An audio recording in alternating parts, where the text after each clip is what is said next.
예, 여러분 안녕하십니까? 2월 8일 5급 면제 동영상 강의를 시작하겠습니다. 코로나19 때문에 많이 힘드시겠지만 국가 방역 정책에 협조해야 되기 때문에 실강을 동영상으로 대신하고 있습니다. 제가 이번 면접 시험에서 출제될 수 있는 문제를 예상해 본다면 문재인 대통령이 핵심 정책으로 코로나19 이후 추진하고 있는 한국판 뉴딜 정책, 그리고 빅테크, 그리고 탄소 중립, 탄소 제로, 그리고 이 전동 킥보드인데 전동 킥보드는 이미 올해 출제됐고 예상 문제로 만들었지만, 그리고 또 예상 문제 하나가 바로 데이터 폭력입니다. 출제될 수 있는 문제들의 기본적인 특징은 무엇입니까? 현실과 제도와의 괴리가 클 때 이 문제가 빨리 개선돼야 된다는 그러한 시급성이 높게 나타날 수밖에 없고, 그런 문제가 출제될 수밖에 없겠죠. 전동 킥보드 역시 공유 경제를 위해서 법 제도가 완화됨으로 인해서 안전성 측면에서 어느 정도 위협이 돼야 되는데 치명적인 위협으로 작동할 수 있는 바, 시행도 하기도 전에 재개정의 논의가 이루어지고 있는 것처럼 이 데이터 폭력 역시도 법의 사각지대에 있습니다. 그런데 데이터 폭력으로 인한 피해 여성들의 신고 건수는 늘어나고 있고, 따라서 이 문제는 시급성이 큰 문제이기 때문에 출제 가능성이 높다고 생각합니다. 이런 PT 문제를 보기 전에 공직가치 및 인성 문제를 먼저 보면, 여러분 문제와 예시 답안을 다운로드 받게 해드렸는데, PT 같은 경우 예상 질의 응답도 제가 던지고 다운로드 받게 해드렸으니까 나중에 그것까지 같이 다운로드 받으면 좋겠습니다. 먼저 문제를 보면, 이 조직 내 공동의 목표를 달성하는 과정에서 양보나 배려를 한 경험을 작성하시오. 여러분, 이 문제는 올해 출제된 거예요. 올해 7급 지역인재에서 출제된 거예요. 저는 검증된 기출문제 유사하게 출제를 함으로써 여러분이 감각을 극대화시키고자 하는 건데, 여기서 경험인데 어떤 경험을 얘기했습니까? 미션을 잘 수행해야 돼요. 예. 공동목표. 그런데 양보와 배려, 양보나 배려의 경험, 양보, 배려. 제가 이렇게 쓰는 이유는 여러분이 답안지 쓸 때 그냥 응기응변이지 양보나 배려라고 할 수 없는 사례를 써놓고 좀 높은 평가를 해주십시오, 이런 느낌을 답안지를 많이 받았는데, 양보와 배려 성격이 있어야 됩니다. 그렇다면 양보와 배려는 뭡니까? 남들이 잘 하지 않는, 선호하지 않는 경험, 일을 내가 자체해서 감당했다는 의미가 나와야 되지, 이런 희생이 없이, 그죠? 그냥 응기응변, 융통성, 좋은 게 좋은 거다, 이런 식으로 가지고 양보 배려 사례로 쓰신다면 면접위원은 답답합니다. 공동목표도 사례에 부합해야 됩니다.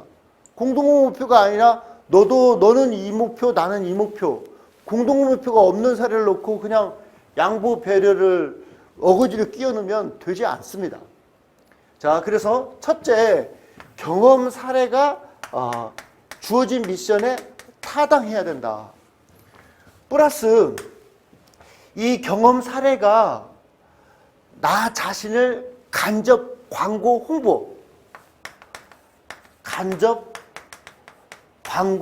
홍보할 수 있는 사례이면 좋겠다. 쉽게 희생하지 않는 희생을 몸소 했다. 간접 광고라는 것은 여러 가지가 있습니다. 포스를 느끼는 거. 이 친구 똑같은 사례인데 이런 친구였구나. 어떤 사람인가를 느낄 수 있는 간접 광고가 될 수 있는 그런 사례를 선택하면 좋겠고, 또 마지막 하나가 뭡니까? 그 교훈. 그 다음에 이 깨달은 가치가 이 면접인이 볼 때, 아, 맞지. 상당히 큰 깨달음을 깨닫구나. 이런 삼박자가 경험이 주어진 미션에 타당해야 되고, 뭔가 포스, 간접 광고 효과를 느낄 수 있는 사례였으면 좋겠고, 시시해. 그저 사례만 주어진 미션에 맞는 사례였어. 그러면 뭐, 근데, 썼을 뿐이지, 경쟁력 있는 우수 답안지는 아닌 거죠. 그래서 이 세 가지를 맞춰야 되는데, 저는 어떤 사례를 썼냐면, 대학원 박사과정에서, 박사과정은 두 부류가 있는 것 같아요. 저는 오로지 공부만 했어요. 공부만이 내 살 길이다. 고시 공부 10년 했고. 근데 이제 일부 학생들은 취업을 생각하기도 하고, 또 일부 학생들은 교수님 프로젝트만을 해요. 그래서 프로젝트를 열심히 하면 교수보다 프로젝트를 잘합니다. 다만 이름은 교수 이름으로 나가는데, 그런 친구들은 수업도 배려받고 한 500만 원씩 봅니다. 학생인데. 박사과정 학생인데. 대신 졸업할 때, 근데 실력은 없는 거죠. 그러나 교수님과의 인과관계가 좋아서 다 취업 잘 됩니다. 저는 오로지 실력, 공부만 했는데, 우리 지도교수님께서 이 정보, 통신, 이 정책 프로젝트를 추진하셨어요. 프로젝트. 여러분, 과거에 이 프로젝트 배경 지식은 과거 여러분 들어보셨습니까? 정보, 통신부.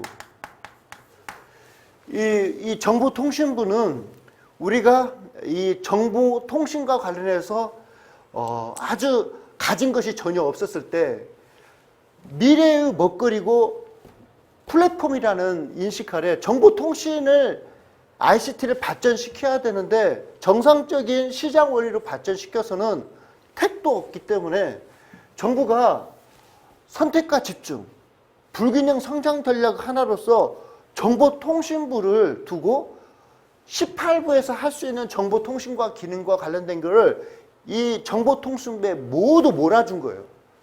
그래서 너는 정보통신만을 오로지 세계 최강국으로 발전시켜라. 그게 바로 사이버 코리아 21입니다. 김대중 정부 때 추진했던 거. 그래서 한국이 정보통신 강국이 될 수 있었던 것은 정보통신부가 주관이 되어서 사이버 코리아 21 정책을 김대중 정부 때 성공적으로 추진했던 것입니다. 여러분, 참고로 정보통신부는 18개 부처 중에서 가장 돈이 많아요. 가장 돈이 많은 부처였어요. 그런데 이 정보통신부라는 부를 통해서 사이버 코리아 21 정책을 추진했고, 이것이 성공적으로 매듭지면서 과연 계속적으로 각 부처의 정보통신 기능을 정보통신부가 다 쥐고 계속적으로 불균형 성장 전략을 꾀할 것인가 라는 프로젝트예요. 그래서 여러분, 존립과 연결된 거예요. 그래서 나머지 부처로 정보통신 기능을 이양하게 된다면 나머지 부처들의 정보통신 기능을 통해서 국민 서비스가 증진되고, IT와 관련된 모든 기능을 정보통신부에게 제공하면 선택과 집중을 통해서 국가 경쟁력을 제고할 수 있는 IT의 인프라는 제고되겠지만, 국민 서비스, 각 부처가 이 기능을 담당하지 않음으로 인해서 서비스 제고에는 한계가 있을 수밖에 없었습니다. 그래서 우리 교수님이 이 프로젝트를 했는데 많은 다수 박사과정 학생들이 둘로 나눠졌어요. 국내 사례 연구가 있을 수 있고 해외 사례 연구가 있을 수 있습니다. 그러면 여러분은 무엇을 선택하겠어요? 다들 여러분 다수가 그냥 편하게 그 연구하라고 하니까 연구 주제가 쉬운 국내 연구 중심으로 연구를 하겠다고 선언했는데, 해외 사례 연구를 누가 영어도 하기 힘든데 감히 하겠다고 하기가 쉽지 않잖아요. 그래서 제가 본인이 내가 이 해외 사례를 한번 해보겠다. 솔직히 말해서 감당할 수 없는 주제를 한번 해보겠다고 한 것입니다. 누군가는 해야 되기 때문에. 그래서 나로서는 희생이라는 거죠. 그래서 저는 영어를 잘 못해요. 그냥 고시 영어, 옛날에 객관식 영어 때 한 70점 넘은 정도 수준밖에 안 되는데 된장 영어예요. 그런데 하긴 해야 되니까 이 각 부처 예컨대 연락망을 뒤졌는데 우리나라는 정보 조직도 인터넷 치면 잘 나오죠? 해외는 그런 게 없어요. 그래가지고 뭐 서치를 거듭하고 나름대로 발로 뛰고 그래가지고 영국 정부 이 정보통신기는 담당하는 부처를 알게 된 거예요. 그래서 어떻게 이메일 주소를 알아가지고 안 되는 영어로 나는 이래이래해서 이런 연구를 하고 있는데 영국 너희 나라 정보통신 관련된 업무 분장이 어떻게 되어 있는지 궁금하다. 죄송스럽지만 좀 설명해 주고 혹시 영국에서 추진하고 있는 정보통신 정책과 관련된 자료가 있으면 보내주셨으면 너무너무 감사하겠습니다. 이렇게 하고 기대도 않고 있는데 떨렁 이메일이 왔더라고요. 자료와 함께. 와 정말 야 이게 사람 사는 곳이구나 이런 걸 느껴봤어요. 그래서 그 연구를 통해서 우리가 정책 보고서를 정보통신 관련된 업무 분장은 이제 나머지 각 부처로 나누어 주는 것이 더 미래의 발전과 국민 서비스에 기여할 것이라는 보고서를 채택해서 정부에 제공했습니다. 그래서 그 다음 행정개혁 때 우리 보고서가 채택되어 정보통신부가 없어지게 된 거예요. 나름 보람이 있었고 이 뒷 얘기들을 알고 있는 나로서는 상당히 의미 있는 그런 연구였다고 생각합니다. 그래서 그 사례를 쓴 거예요. 그래서 여러분이 저의 모범 답안 읽어주시면 되겠고 그 다음에 2번, 3번 상황형 공직가치 및 인성 문제는 2019년도 작년도 행정고시 5급 공채 문제입니다. 5급 공채 문제. 그러면 여러분이 뭐 작년에 면타는 사람 한번 풀어본 문제이겠지만 전혀 생각이 안 나죠. 원래 면접 문제가 일주일 지나면 다 잃어버리게 돼 있어요. 심장 문제나 똑같아요. 계속 감을. 그래서 여러분들도 17일부터 시험 볼 때 감을 유지해야 돼요. 감을. 끌어올리셔야 돼요. 저희들은 10점 만점에 8점을 만점을 하는데 저한테 7점대 점수를 받을 수 있도록 그 감을 계속 끌어올리셔야 됩니다. 자, 이거는 뭐냐면 귀화, 당신이 A 부처 사무관인데 국고 보조사업 대상자 선정 업무를 하고 있다. 그런데 여러분 여기서부터 알고 있어야 돼요. 교부금과 국고 보조사업이 무슨 차이가 있습니까? 교부금은 법에 규정되어서 지방자치단체에 내려보내야 할 돈이라면 따라서 지방자치는 권리고 자유롭게 용도가 정해지지 않습니다. 이 국고 보조라는 것은 국가가 필요한 사업을 지방자치단체가 대신 해주기 때문에 내려보낸 예산은 그 사업에만 사용하는 용도 제한이 한정된 사업을 의미합니다. 다만 이런 국가 보조 사업, 국고 보조 사업을 많이 하다 보면 떨어지는 게 있겠죠. 그리고 고용 창출도 되고 돈을 집행하니까. 대상자를 선정하는데 이 비지단, 자단, 자치단체, 비자치단체가 계속적으로 대상 자치단체로 선정됐다는 거죠. 그런데 이제 다른 자치단체가 어떻게 국고 보조 사업을 계속적으로 비자치단체만 선정돼서 그들만의 리그가 되냐? 우리는 굶어 죽어야 되냐? 그랬더니 그러면서 어떤 논리와 주장을 펼쳐가냐면 이 선정 기준이 과거 선정 기준 시의성이 없다. 선정 기준이 시의성이 없다. 그리고 예컨대 이 지역 편중, 편차, 지역 이 격차, 편차, 지역 뭐라고 표현하는가? 지역 편중을 가중시킬 수밖에 없어. 왜 계속되니까 지역 편중. 그런데 이 비자치단체는 야, 내가 뭐 그 정치적으로 백을 썼어, 불법을 저질렀어. 나는 선정 기준에 의해서 선정됐을 뿐이야. 그런데 여러분, 효율성. 내가 이 사업을 가장 잘 수행할 수 있는 적격자니까 된 거 아니겠어? 그리고 계속적으로 이 사업을 해왔으니 얼마나 노하우가 많이 축적됐겠어. 근데 갑자기 다른 자치단체 특별한 이유 없이도 뺏어간다면 이 신뢰부에도 반하지 않느냐. 아시겠죠? 당신은 어떻게 선정하는데 행동을 보일 것인가 판단할 것인가 라는 거예요. 그렇다면 여러분이 이거를 그냥 뭐라고 탁 말할 수도 있겠지만 이건 시험이에요. 시험은 논리적으로 구성되고 설득을 할 수 있어야 되죠. 면접위원은. 그러면 여기서 여러분이 자 보십시오. 자 고려사항. 자 어떤 것은 고려사항이 먼저 나와야 돼요.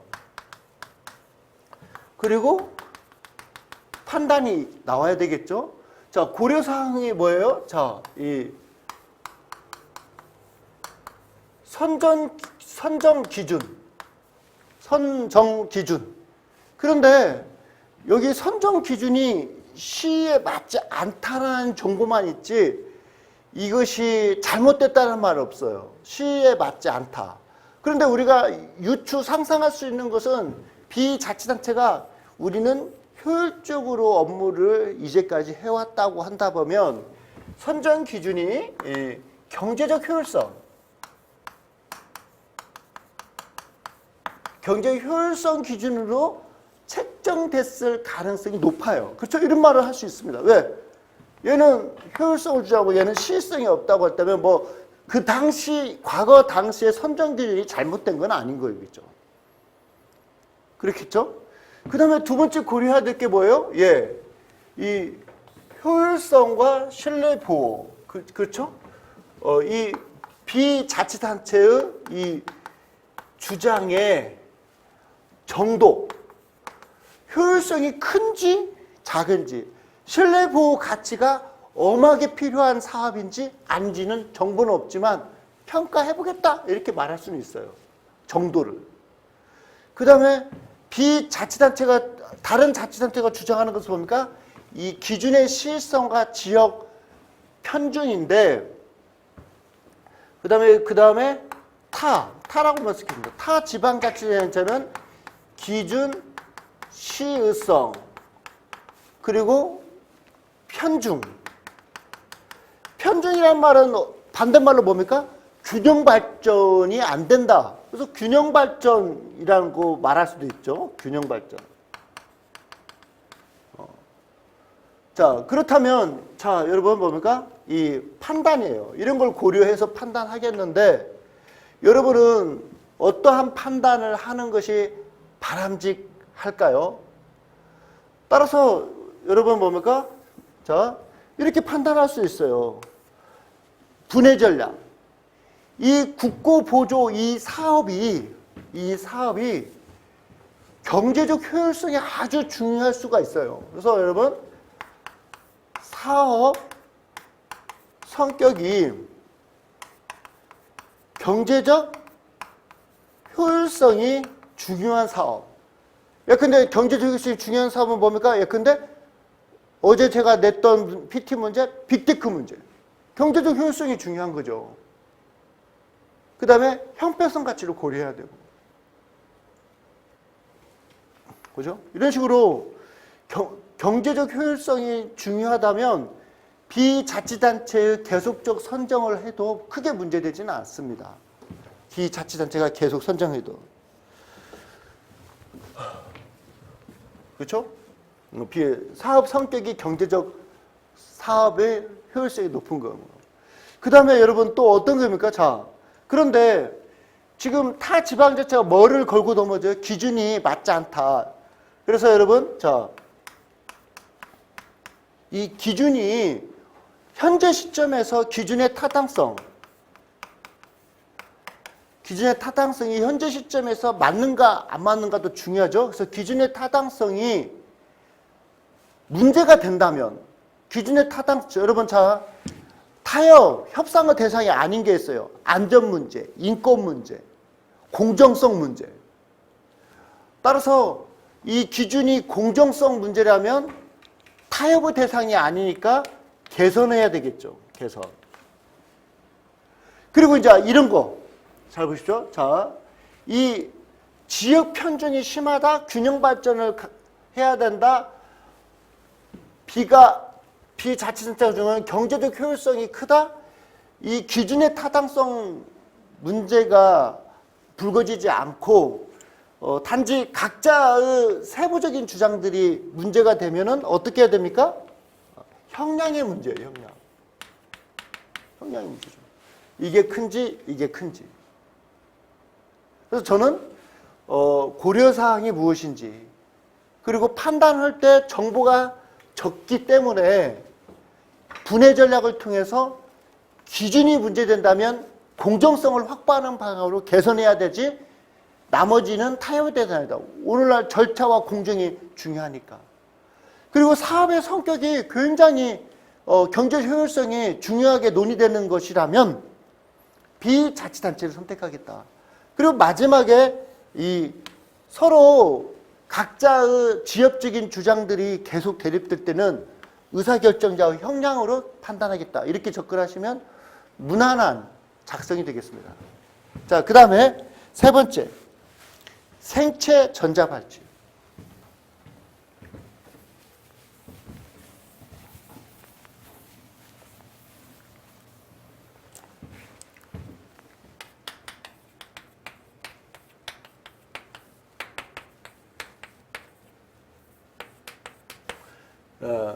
근데 이 전자발찌가 있어요.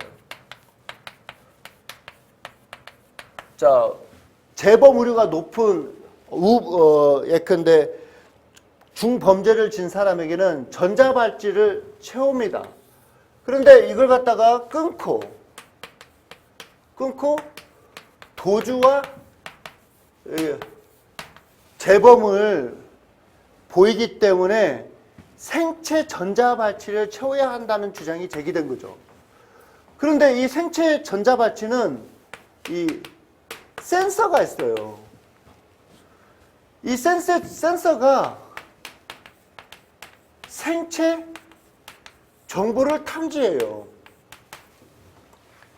그리고 탐지된 생체 정보가 이 사람이 범죄했을 때 했던 행태인 각종 자기만의 고유한 특징이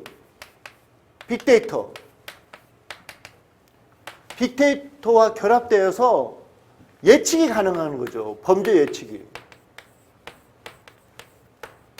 문제는 센서가 작동해서 범죄를 예측하는 이 각각의 과정 속에서 여러분 인권, 개인 정보 유출이라는 문제가 발생할 수 있는 거죠.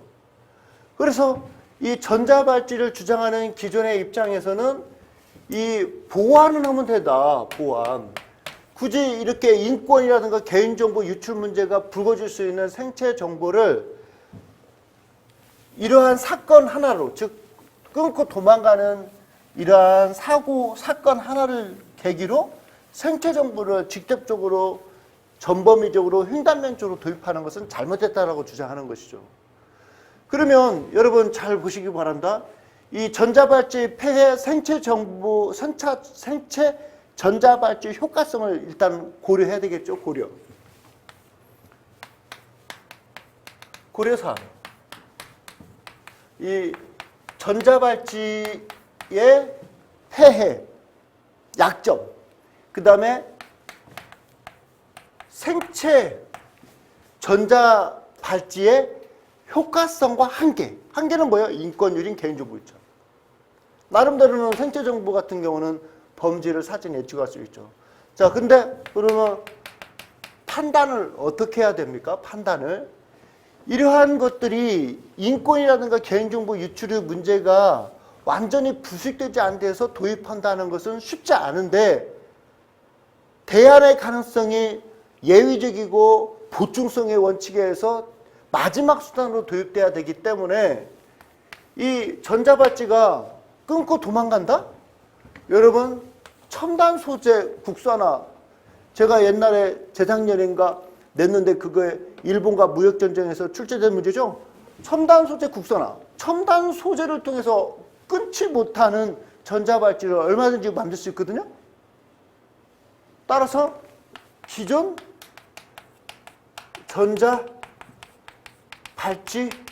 보완이 우선해야 된다 저는 이렇게 생각해요. 그리고 우범자에 한해서 생체 전자발찌를 시범 운행해봐야 되겠죠. 시범 착용.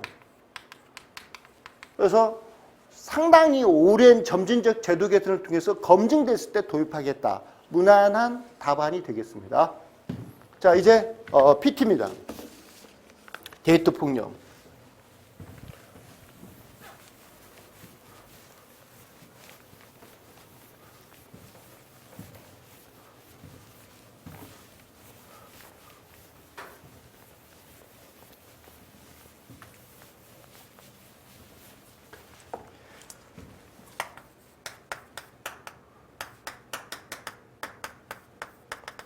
이 데이터 폭력이 이슈화, 문제화되는 원인은 무엇이고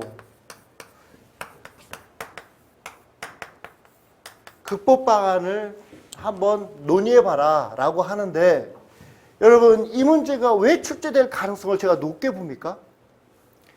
데이터 폭력이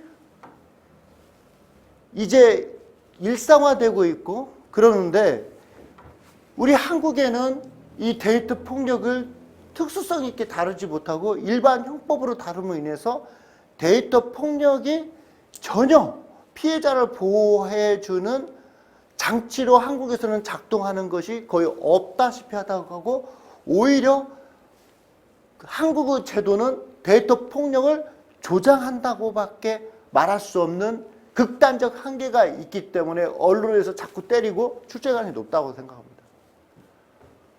자, 여러분 그러면 이거를 발표할 때 데이터 폭력도 설명해 주셔야 돼요. 단순한 폭행뿐만 아니라 정신적, 육체적 포함할 뿐만 아니라 연인 관계가 종료되어 이후에도 스토킹이라든가 협박이라든가 위협하는 것을 모든 것을 포함합니다.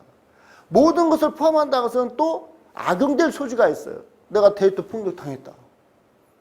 따라서 여러분 이런 면들도 부작용도 잘 보면서 발표를 해 주셔야 됩니다.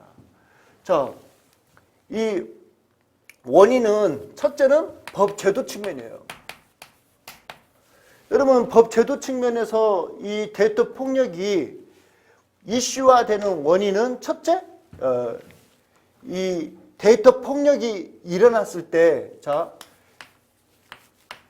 예방을 위한 법 제도는 없을 뿐만 아니라 사후 처벌도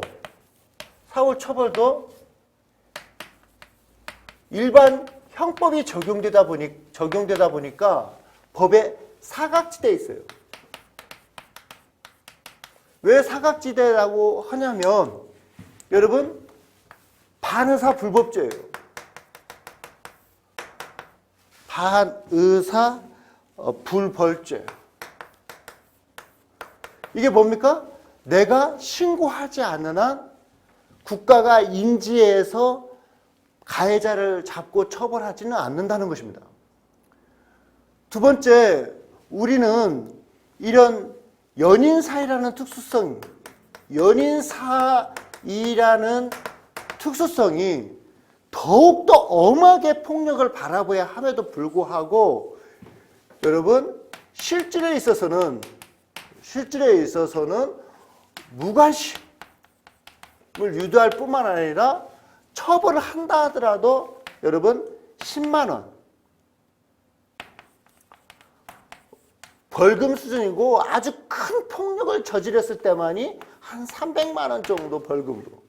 여러분 판사라도 한때는 같이 여러분 연인 사이여서 좋아 죽겠었는데 갑자기 한 당사자가 폭력을 행사했다고 했을 때 다른 가해자라고 지목되는 사람이 그렇지 않다. 증거는 불충분하고 나는 반성하고 있다. 절대 앞으로는 그런 일이 없을 거다. 했을 때 남 인생 주홍글 씨를 씌울 필요가 있을까요? 그러다 보니까 이렇게 솜방망이 처벌 무관심 되고 있고 심지어 경찰은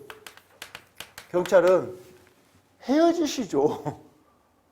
헤어졌는데 문제가 계속 이어지고 있는데 헤어지면 되지 않을까요?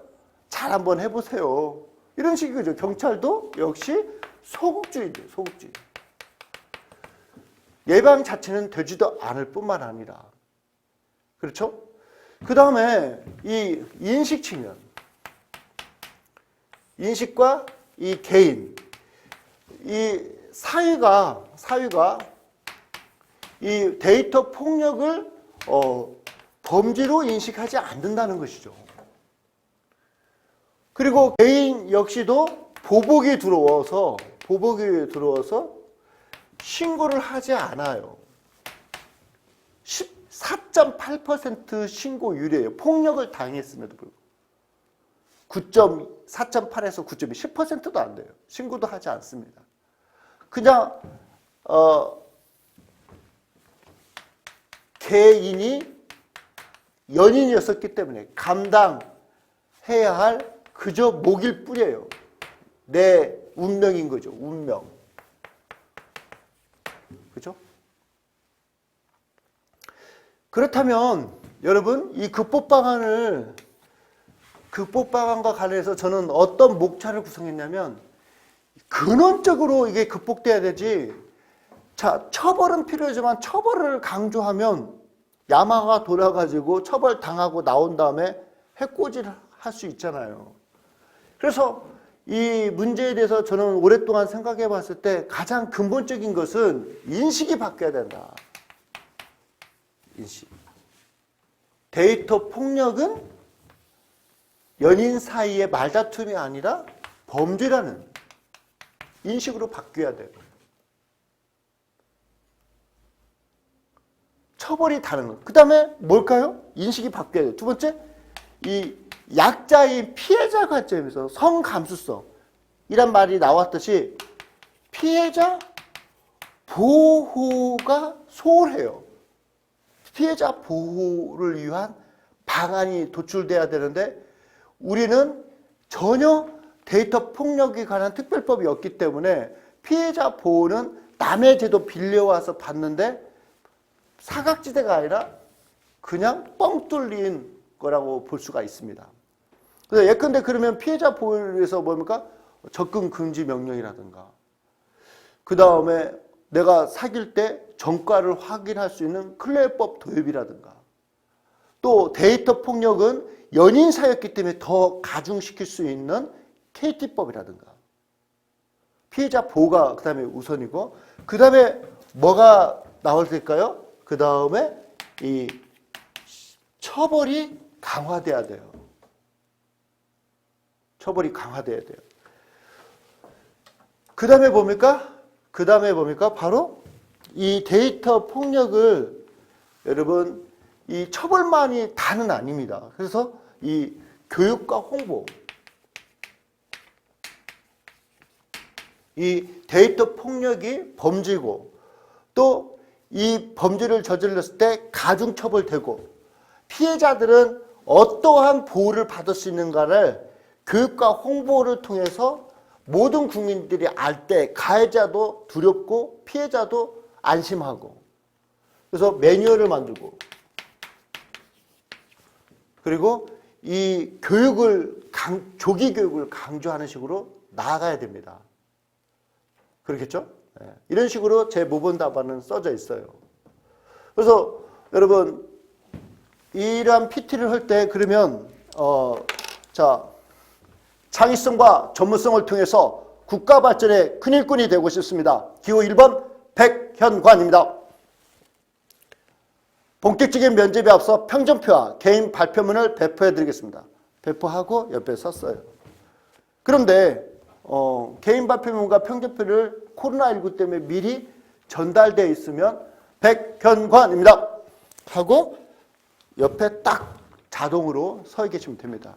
그래서 앉았어요. 자, 발표 시작하라고 했어요. 그러면 리서치 캐스처는 어떤 식으로 하는 게 좋겠습니까? 저는 이런 식으로 한번 해볼 수 있다고 합니다. 면접위원께서는 사랑하는 딸이 사랑이라는 이름으로 폭력을 받았다면 용서할 수 있습니까? 면접위원께서는 사랑하는 딸이 연인과 이별한 이후에도 일상생활을 하지 못한다면 마음이 편하시겠습니까? 저는 오늘 데이터 폭력을 감히 범죄라는 인식을 가지고 본 발표를 시작해 보도록 하겠습니다. 본격적인 발표 앞에서 간단하게 목차 교열을 말씀드린다면 먼저 현황과 논의 배경을 살펴본 후 왜 데이터 폭력이 이슈화되고 있는지 그 원인을 두 가지 측면에서 말씀드리겠습니다. 그리고 극복 방안과 향후 추진 계획을 말씀드리겠습니다. 먼저 현황과 논의 배경입니다. 그리고 스토리텔링 하시는 거예요. 이상 저의 발표를 마치기 앞서 제가 면접위원께 강조하고 싶은 초유 메시지는 데이터 폭력은 이제 범죄입니다. 범죄라는 인식을 가져야 한다는 게 아니라 범죄입니다. 다만 처벌만이 만사는 아니라고 생각합니다. 따라서 우리 모두가 피해자 보호와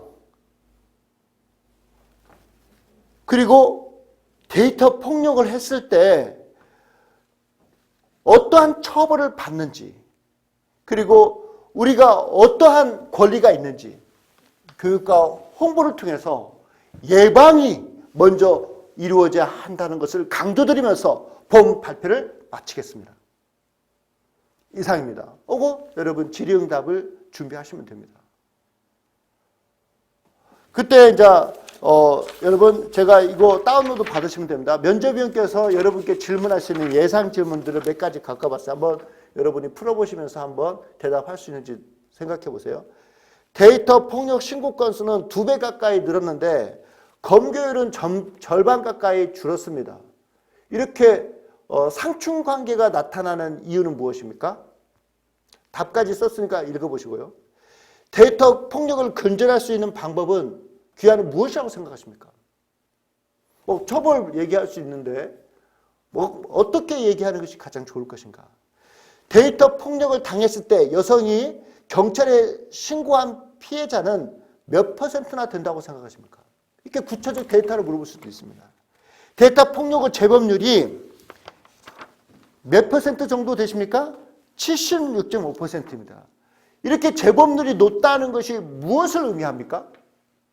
여러분 재범률이 높다는 데이터 폭력은 집착을 하잖아요. 재범률이 높다는 것은 무엇을 의미합니까?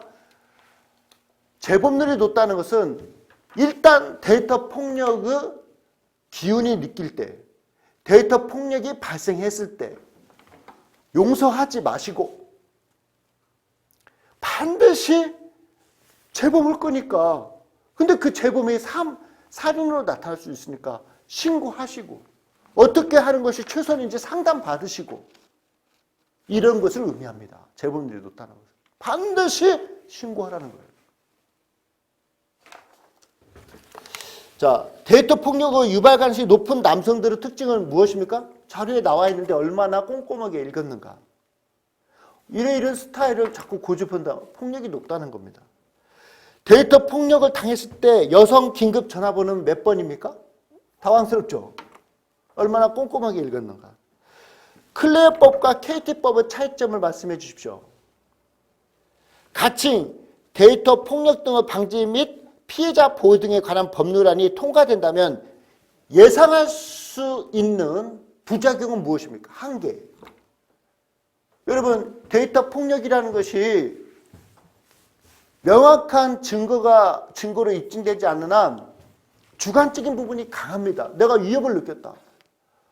그래서 피해자는 보호받아야 되지만 악용 가능성에 대해서는 어떠한 보호한 조치가 필요한지를 묻고 싶은 겁니다. 여러분이 어떤 주제를 만나든지 자기가 그 속에 흠뻑 빠져서 녹아 들어가야 돼요. 그리고 여유가 자, 제가 이거 강조하죠. 발표하는 기본 틀이 완성이 돼야 된다. 그 다음에 어떻게 발전해 나가야 됩니까? 여유가 있어야 된다. 자신감이 느껴져야 된다. 나아가서 세련된 발표를 해야 된다라는 것이죠. 통찰력 있는 발표를 해야 된다. 몸에 완전히 체화된, 흡수한, 녹여내는 발표를 해야 된다. 이런 말입니다. 그래야 우수됩니다. 오늘 강의 여기까지 하겠습니다. 감사합니다.